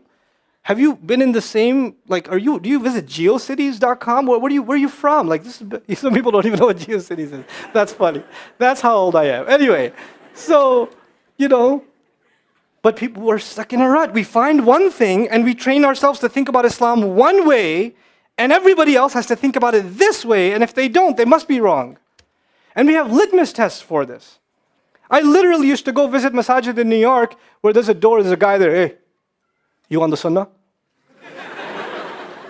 And I'd be like, what else is there? All right. You know? That's like a litmus test. What am I going to say? No, of course not. Sunnah, what is that? Like, you know, doesn't make any sense. I went to masajid in England. Check this out. I went to one masjid in England. I went to visit. This is the tragedy of this. I went to visit Sheikh Akram Nadwi. Sheikh Akram Nadwi is one of the leading muhaddithun of the ummah today. The man has written a 50-volume book on just the female collectors of hadith in Islamic history. Life profiles of 2,500 women. I can't read 50 pages. He's written 50 volumes on this one subject. Just because he said, we think Islamic studies is the realm of men. That's actually historically inaccurate. I'm going to show you why. You know, he lists first the teachers of Imam Bukhari rahimahullah that were women and what their lives were, where they studied from, and then among the students, and so on and so forth. Just that 20-minute conversation I had with him at his house. First of all, it was a real honor to be at his house. The 20-minute conversation I had in his house answered questions I've had for 10 years. And the people around him don't even know. They don't even know. SubhanAllah. What a tragedy, you know? It is so easy for you to dismiss people when you don't know enough. So easy, you know? Allah says, don't do ghulu in your religion. Don't go overboard. So I was going from one group to another, to another, to another, to another, to another, and guess what happened eventually? I burnt out. What does ghulu mean? You go into something too far, and you start hating it. Just burnt out. Not going to the masjid, not really hanging out with anybody, just kind of depressed. Just depressed. And the only time you hear about Islam is you hear one group delegitimizing another. speaking out against another. That's all you hear. You don't hear anything about Islam itself. You just don't hear it. So I started thinking back about all these groups. That all the groups I've been through. All the different masjids, all the different halaqas, all the different shaykhs. All of them. And I realized something. All of them had something beautiful. They had something very ugly. And they also had something very beautiful. Why should I let go of the beautiful parts? Why should I do that? Why can't I hold on to the good stuff and keep it? And my litmus test, I don't impose this on you, my litmus test became the moment any group starts speaking out against another, I'm going to put the mute button on. I don't care about that stuff. I just need to learn something that will make me a better Muslim. That's all I care about. And if you give me something that will make me think of my brother and my sister as less, I don't want that. It's just not interesting. It doesn't interest me. It takes away from my love of other Muslims. I can't take it. I will still disagree with Muslims. I will disagree with scholars even sometimes, respectfully. But I will never use that to think less of them. That's going overboard in your religion. You can love the ideas you believe in, but don't hate the people who don't believe in them. It's not cool. That's actually pride. You know? This is a battlefield of ideas. I am free to share my ideas. You are free to disagree with me. And after even the strongest disagreement, if we can openly talk in a space where none of us are threatened, none of us are raising our voices, none of us are going crazy, we can just have a civil conversation. That's when this ummah moves forward. Where is the conversation? We've become a people that talk at each other. Everybody gives if somebody, what we do? Somebody, gives a speech, somebody gives a counter speech. Somebody writes an article, somebody writes a counter article. Nobody says, let me give this brother a call and let me share with him, here are my disagreements with you. What do you think about them? Let's have a conversation about it. I invite you to my house and let's discuss. Let our kids play together. Let our wives meet. And let us just talk about this, this issue that I don't agree with you in. I want to know your perspective. When do we do that? Isn't that brotherhood? Isn't that brotherhood? Instead of talking at people, you talk to them. You talk to them. People told me some time ago about myself. I don't really care. Honestly, I don't care what people say online. It doesn't faze me at all. I don't have the time. I have too many things to do for my parents and my kids and my students to worry about what happens online, honestly. So people told me, they're saying that you follow some deviant tafsir. I was like, who are they? I want to go to their house. Can I invite them to my house? I have good ice cream in my house. I'd love to sit and talk to them. No. The great scholars have refuted you. I was like, okay, that's great. What does refutation mean? Can I still come out of my house? Do I have to wear a headband of some special sort? What does that mean? You refuted me. What does a Muslim do refuting another Muslim? How does that work? If you don't like what I have to say, which is perfectly fine, I'm no prophet. You're no prophet. It's okay if we don't like what each other has to say. You can come to me and say, I disagree with you. You can write to me and say, here's what I don't like. Here are my concerns. This is why one of my best friends in life is Sheikh Omar Sulaiman. Honestly, I love this man. I really love him. He's my bigger, younger brother. It's confused, an oxymoron walking around. But he'll listen to something I said and he'll go at me and say, you shouldn't have said that. That's wrong. I was like, okay, I'll undo that one in the next khutbah. Okay, cool. He says something, I say, hey, why you say that, man? That hurt. Don't you think someone will get hurt with that? He's like, yeah, you're right. Okay, I'll undo that one. We can openly talk to each other. We can disagree. We can have a conversation. That is when ghulu dies. When we stop talking to each other and we start quick to judge, quick to validate your own position. You're so in love with your own position, you can't let it go. I was in that. When I was in a group, I loved that group. I was that group. I was the ambassador of that group. And when I heard something that countered the ideas I was carrying, I was ready to crush it. Oh boy, you better not stand in front of me when you give me a counter delete. I will destroy you. I've memorized all the lines. I know which angle you're going to come from, bro. I trained myself in this. I did. But then I realized my loyalty is no longer to Islam.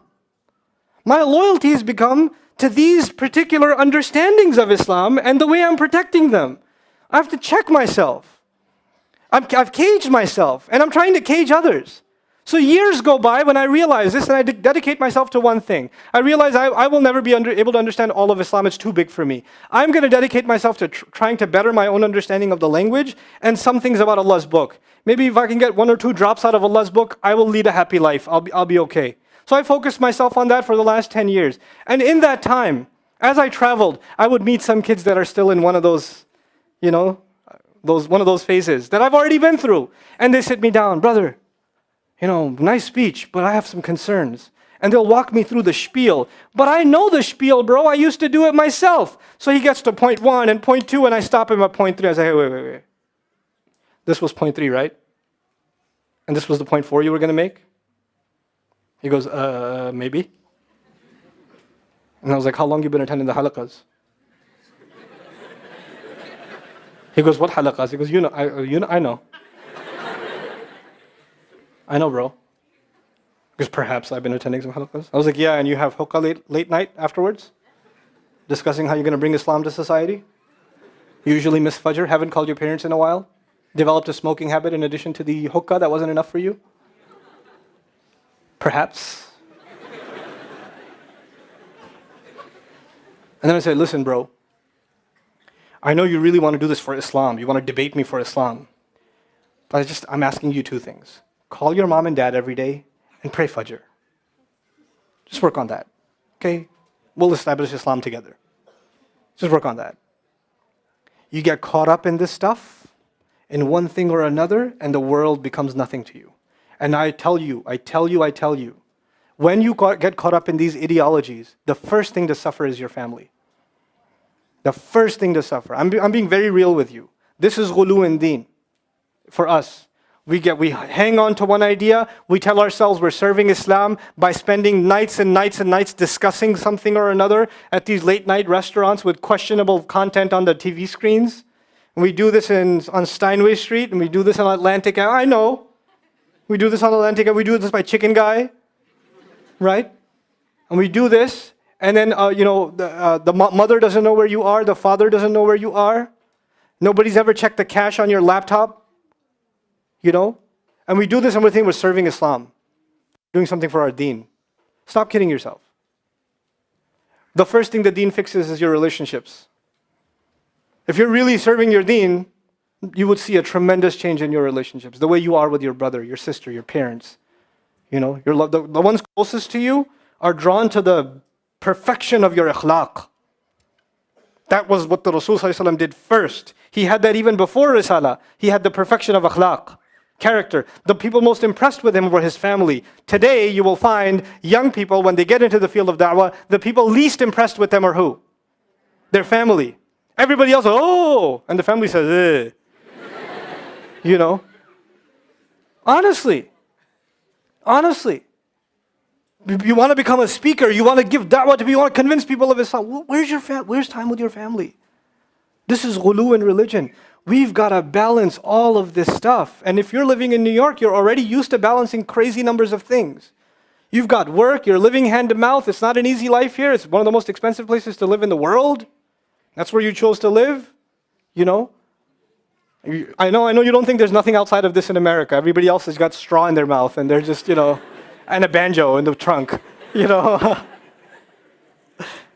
I call some of my old friends, how's Texas? Dong, dong, dong, dong, dong, dong, dong, dong, dong. Like,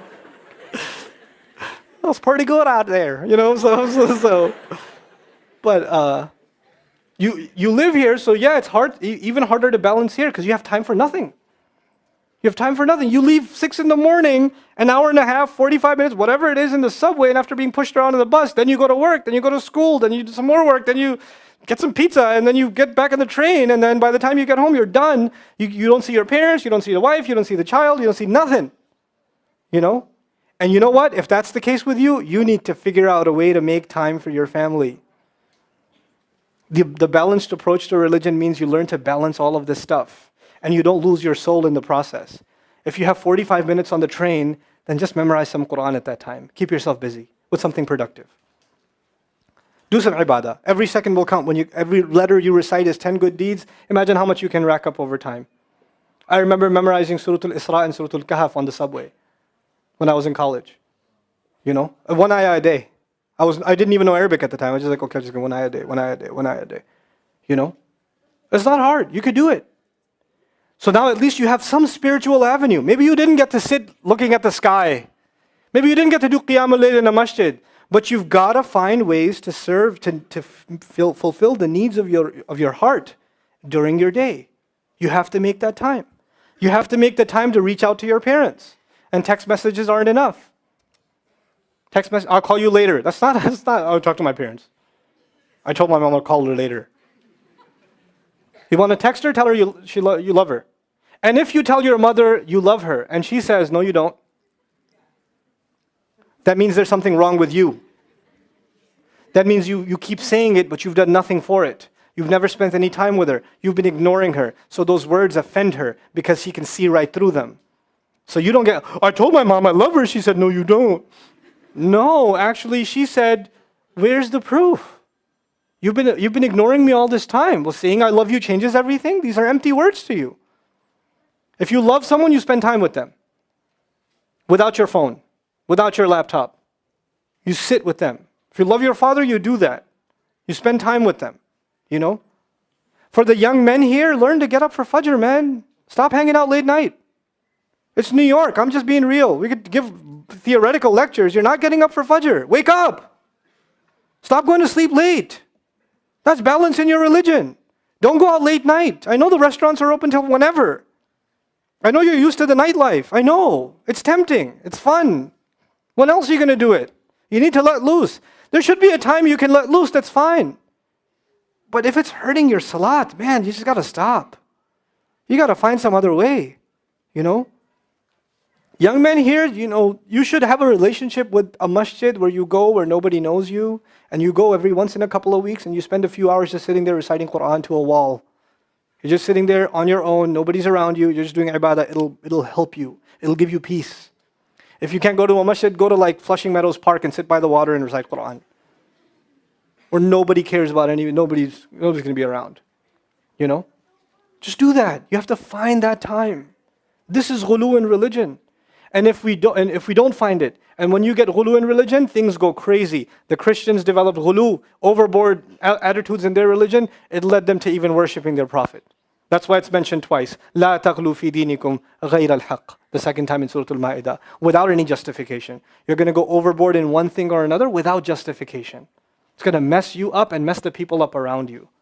The final bit of advice that I have for myself and for all of you, when it comes to a balanced approach to religion, this is my final bit of advice. I pray you take it seriously. And this is something it saved me a lot of trouble, and I hope it saves you a lot of trouble too. In my personal life, this is something personal. I realized that in Islam, in the realm of Islam, no one scholar, no one school of thought, and no one person, no one individual has all the answers. And they shouldn't. Allah didn't do that. Allah made us shu'ub, which means we depend on one another. Just the nature of things.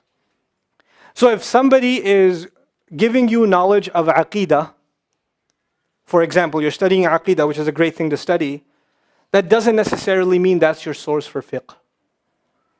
If you're studying fiqh from someone, that doesn't necessarily mean that's your source for tafsir. If you're studying tafsir with someone, that doesn't necessarily mean that's your source for hadith. If you're studying hadith with someone, it doesn't necessarily mean that's your source for history. You have to go to people that are specialists in their field.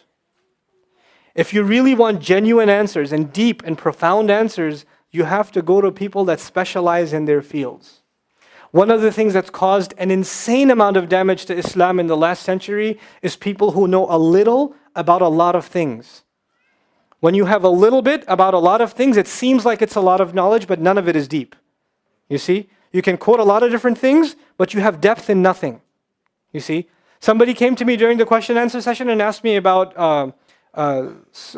donating body parts, donating organs. I don't know. But you study the Quran. Yes, that's a fiqh question. I don't know. That's not my field. You need to ask someone who knows.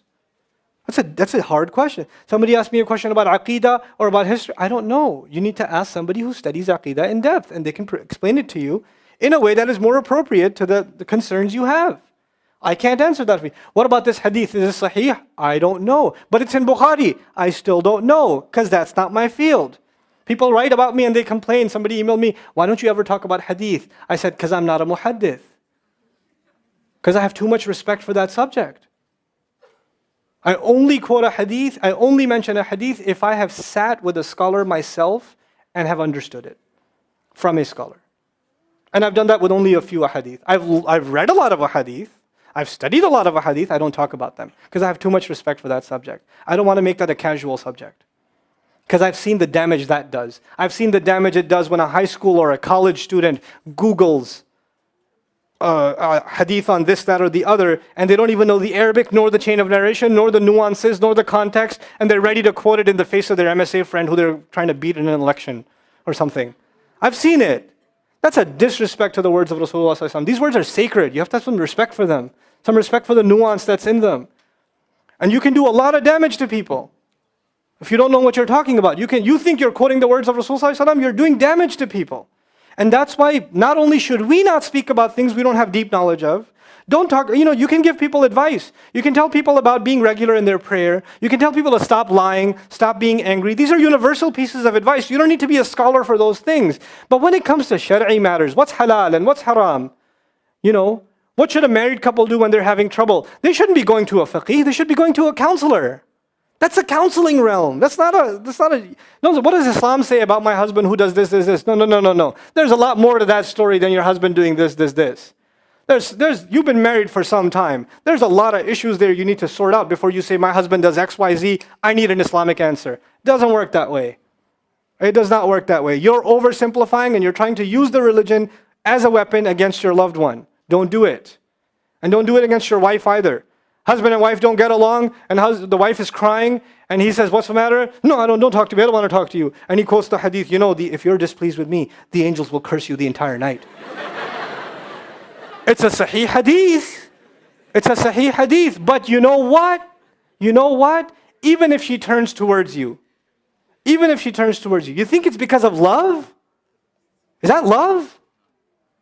You were okay with threatening her with the curse of angels? You call that a marriage?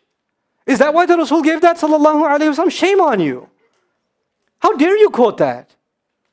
People beat their wives and they say, الرجال قوامون على النساء. How dare you? How dare you disrupt the word of Allah like that? الرجال قوامون على النساء. You even know what that means?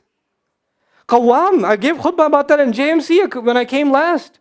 The word qawam is actually qaf, waw, and mim. It shares a root with one of Allah's names, Al-Qayyum. Al-Qayyum is actually one of, Allahu la ilaha illa huwa al-hayyu, Al-Qayyum. When the Arabic language is sacred because Allah chose it for Qur'an. And within the Arabic language, the letters that make up Allah's names are even more sacred.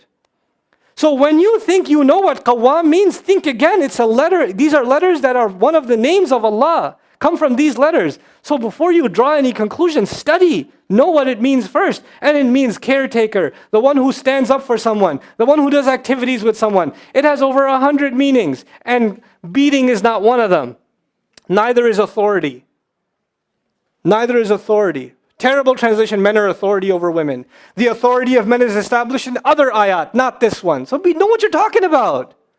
That's blasphemous. This is ghulu in deen. This is the abuse of religion. That's what we have to prevent as a people. This is what it's happening, and it hurts. I hear people quote ayat and a hadith. Just because somebody's quoting ayat and a hadith doesn't mean they're right. Their own imbalance is seeing things in an imbalanced way. You have to become critical thinkers. You can't look at something in a shallow way and say, okay, that's what it is. No. I need more understanding. I need depth. I don't care if you don't know the whole Qur'an. It's okay. If you know 2 ayat, know them in depth. I don't care if you don't know all of the Bukhari. It's fine. If you know 2 ayat, 2 hadith, 1 dua, know it in depth. Know it well. Spend time on one thing. Really internalize it and then move on. Then move on to something else. It's all become about quantity and not quality. Can you imagine if the ocean that looks so beautiful, by the way, if the ocean wasn't as deep as it is, it was just 6 inches deep, it would still look like it does. From a distance, you'd say, oh wow. But there's no depth. That's what we've become in our Islam. No depth. And no appreciation for depth. Those of you who listen to my khutbahs, how many ayat do I quote in a khutbah? Usually how many ayat, you know? Young guys come and ask me, Ustad, I'm giving khutbah for the first time. Can you give me a bunch of ayat? And they write like a 4-page thesis that they're going to, today's khutbah is going to be about taqwa. Allah subhanahu wa ta'ala says, and He says, and He says, and oh, what else did He say? Where did it go? Aqim as-salat. When you're quoting one ayah, one hadith, one ayah, one hadith, one ayah, one hadith, one story, one ayah, one hadith, you didn't stop at one ayah. أَفَلَا يَتَدَبَّرُونَ الْقُرْآنَ? Why don't they think deeply about the Qur'an? لِيَدَّبَّرُوا آيَاتِهِ, so they can think deeply about the ayat. This is thinking deeply or just moving along?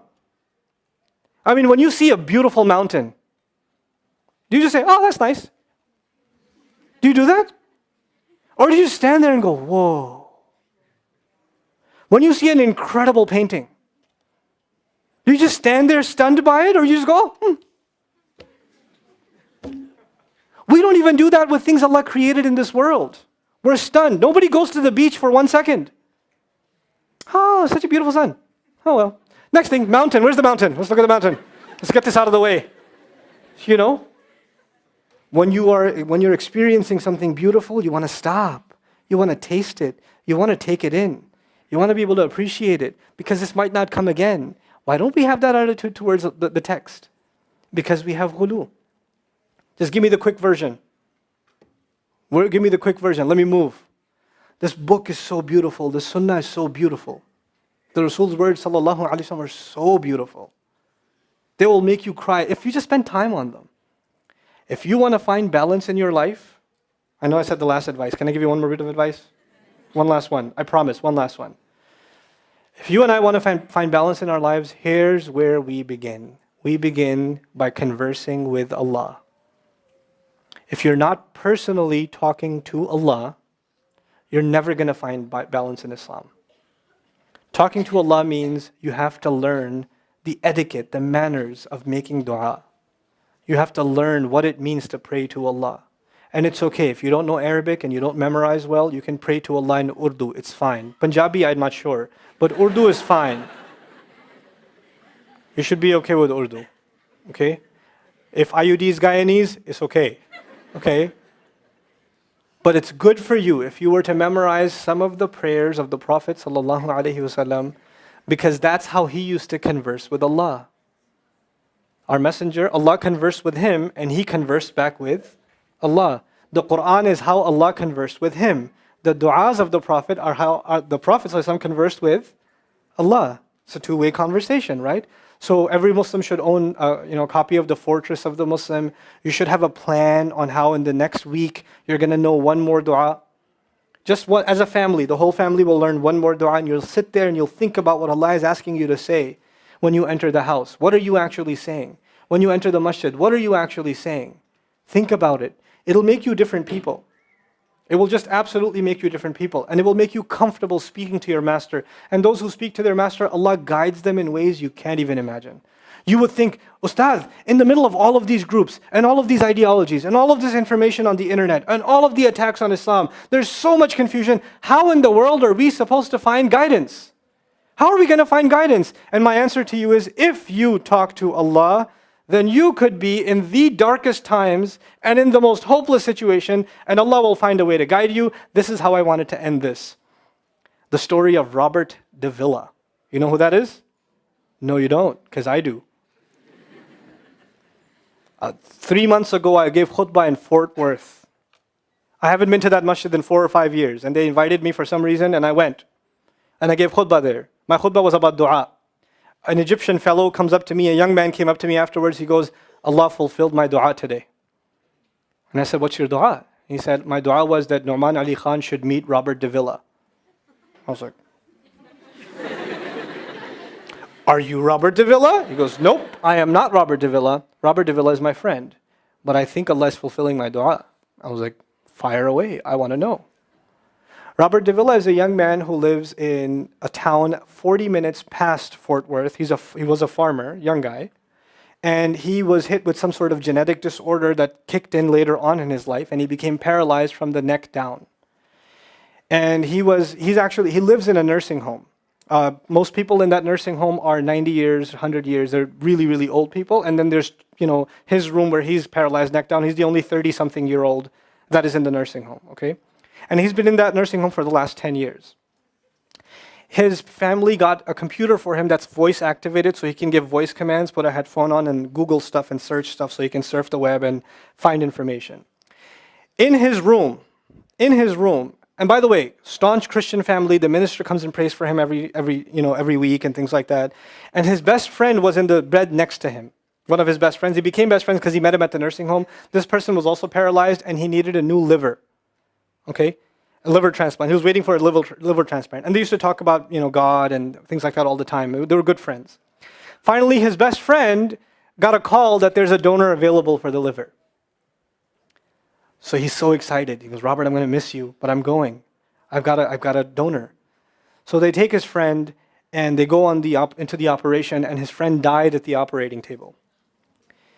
Now his friend, who's also a Christian, the deceased friend, his sister, took one of the amulets of his friend, a crucifix, and she gave it as a gift to Robert. This is a reminder of your old buddy. So he hung it on the side of his hospital bed. Robert de Villa lives a pretty decent life in there. The nurses take care of him. He's a happy guy. And one day he goes to sleep and he sees a man in his dream. That man says his name is Muhammad. And he says, pointing at the crucifix, God did not send messengers so they would worship the messengers. God sent messengers so you could worship God. And Jesus was just a man. He walked in the markets and he ate food. He walked in the markets and he ate food, and the dream stopped. He only knows that Jesus was just a man. He knows there's a man named Muhammad that said that to him. He said that messengers came so people could worship God and not the messengers. This is all he knows. So he starts Googling Muhammad. He finds Islam. He takes Shahada.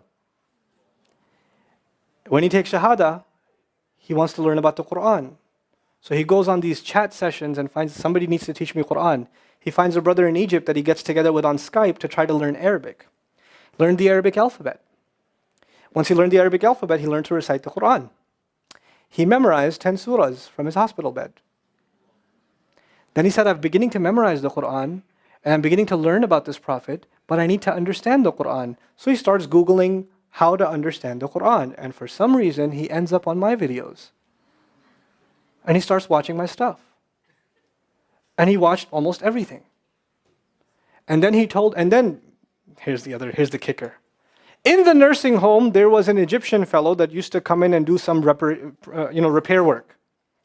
The Egyptian fellow has his own awesome story. The guy had basically lost faith. He wasn't religious. The nearest masjid to him was 50 miles away. So he didn't really go to Jum'ah much anymore. But he felt a spiritual void, so he started going to the church just to feel closer to Allah. Raised Muslim. He goes to the church just to feel closer to Allah. He's passing by Robert's room one day and he hears وَالْعَصْرِ إِنَّ الْإِنسَانَ لَفِي خُسْرٍ. So he walks into his room and says, Robert, what are you listening to? Robert says, nothing. That was me. And the guy says, you're Muslim? He goes, yeah, I became Muslim. And now this friend is in shock. How does Allah guide someone in the middle of Churchtown, USA, in a nursing home, with a crucifix on the side of his bed that he doesn't even have the physical strength to move, and the guy himself says, I want to come back to Allah. So he tells him about his, the friend he found online, Nouman Ali Khan. So the Egyptian fellow starts watching my videos. And then he says, I wish I could meet him one day. And he says, okay, I'll pray for you. And after 5 years, that Egyptian friend shows up at the same masjid that I haven't been to in 4 years. And after Jum'ah says, I think Allah wants to fulfill my friend's dua and my dua. So I said, I think He does. Let's go. So I took a few of us and we went. And we met with Robert. We had a beautiful conversation with him. And inshallah, for Eid, we're going to go to his nursing home again. The nursing home was pretty shocked. You're all here to meet Robert? He's like, yep. Yep. Why do you want to meet him? He's an inspiration. I'm like, okay, let me check if we can. And they had to call the hospice administrator and all this stuff, and then eventually let us in. And Robert's in shock. And then I meet with Robert, we're talking, and I was like, hey, Robert, so I heard you memorize some surahs. He says, yeah. Can you recite one for me? So he recited Surah Al-Asr. Not one of us was not crying. We're just in tears. When somebody turns to Allah, don't worry about the means. Guidance will come. Balance will come. I want to tell you some more about Robert because young guys are here. Young guys that play basketball. Young guys that are healthy. Young guys that have ambition. I told you what's his paralysis, from where to where? Neck down. He has a special wheelchair that has to hold pretty much every part of his body in place. He can't just sit in a wheelchair. It holds his neck and it holds every other part of his body in place because he has no control over his limbs. And he has to have a special van where the wheelchair locks in so that if it goes through a bump or whatever, he doesn't, receive the shock. So he made a request. He wants to go to the Friday prayer. They didn't have the special van, so they put him in a regular van. And so he went to the regular van and a few bumps and his spine got even more hurt. He went to Jumu'ah. He came back in excruciating pain. And they said, I'm sorry, Robert, you're no longer able to sit in your wheelchair. You're going to have to stay in your bed for the next 6 months at least. If you see recovery, then you can get back up again. I met him in that span. He had already been in that bed for 3 months already. And the reason he was in that bed is he went to the Jummah prayer. And he told me about the Jummah prayer. He said, I've never felt more peace in my life than I was in that masjid. And you know what I'm going to do, Brother Nouman? When I can sit in my chair again, I'm going to go to Jummah. I'm going to go to the masjid because I've never felt like that before. There's someone who has nothing but control over his mouth and his eyes. And he says, I only find peace in the masjid. And here we are. These masajid, I don't care what ideology, what school of thought, what they're talking about in the masjid, what fitna is there. I don't care. It's still Allah's house. Just go to pray. Don't go there to talk to people. Go there to talk to Allah. Just go to talk to Allah. You're just going for you and Allah. That's it. That's it. Other things will come, but you're not going for them. You're just going there to find peace. You'll become different people. If Allah can guide Robert Davila, Allah guide everybody. And then he said, sometimes I wonder why Allah put me in this position. And then I say to myself, what am I kidding? Allah has given me so much. I am so grateful for what He gave me. And if this is the way He was going to bring me to Islam, it's all worth it. So worth it. You have Muslims that lose a little bit of health and they say, why is Allah doing this to me?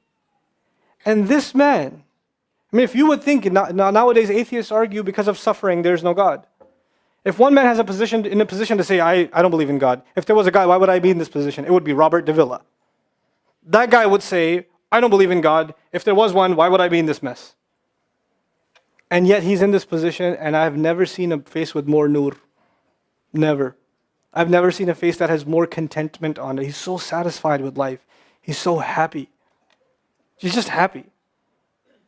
The last 7 or 8 khutbahs I've given are actually based on one sentence each on one sentence that he said in his conversation. Is that profound? He's a teacher to me.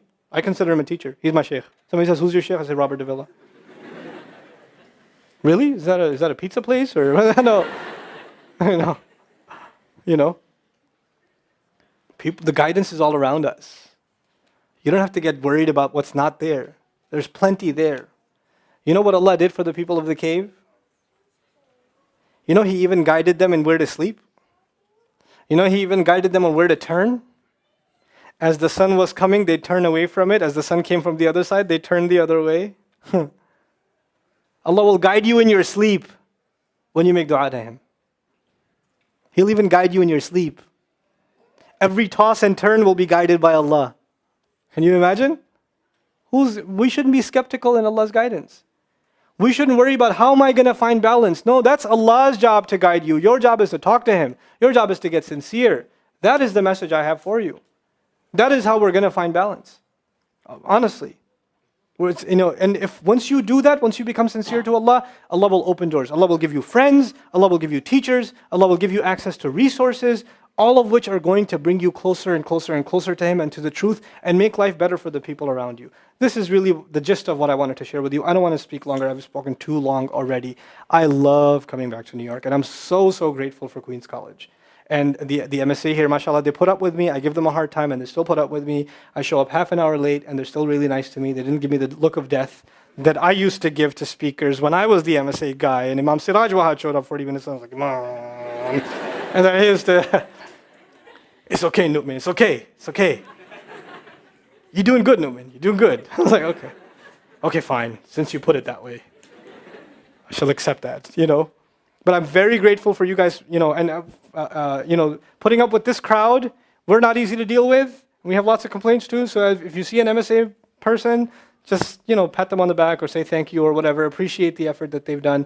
I'd also like to thank all the moms that are here with their little kids, because that's hard. It got hot in here, and I'm amazed at the children that didn't scream and yell more than what I heard. I heard very little. Where's the crazy kid that was over here? Oh, that was her? Oh, iPhone, okay. Okay, that's the other thing I'm grateful for. And finally, of course, I'd like to, I want to share can I share some news with you? Is that okay with you? Okay. This is cool. So I went to, last summer I got a chance to go to Malaysia. And alhamdulillah, I made some really cool friends in Malaysia. It was like a life-altering trip. The part of the trip was Singapore, and also stopped over in Bahrain. And had the honor of being at the International Islamic University of Malaysia, and I spoke also with a number of media outlets there. And I realized something. We've been cooking an idea back home in the Bayina laboratories, which basically has to do with bringing meaningful content to Muslims. I think, alhamdulillah, the lecture thing is great, but it can only go so far. Right? What we really, really need is engaging media. Well, I think it's really important that we have engaging media. So we have this idea for basically a talk show, but that's a mix of social commentaries, special reports, and accomplished Muslims. Like, I want to interview people that are doing cool things in the ummah. I want to have journalism that's positive about things that are happening in the Muslim world. So there's interest already, and they're trying to pick it up in Malaysia, inshallah ta'ala. Make dua that works out. And I'm going in Ramadan again to, yes, I know, I got it. So, but the cool thing is, we are actually going to build Bayina Studios. I want to beat Oprah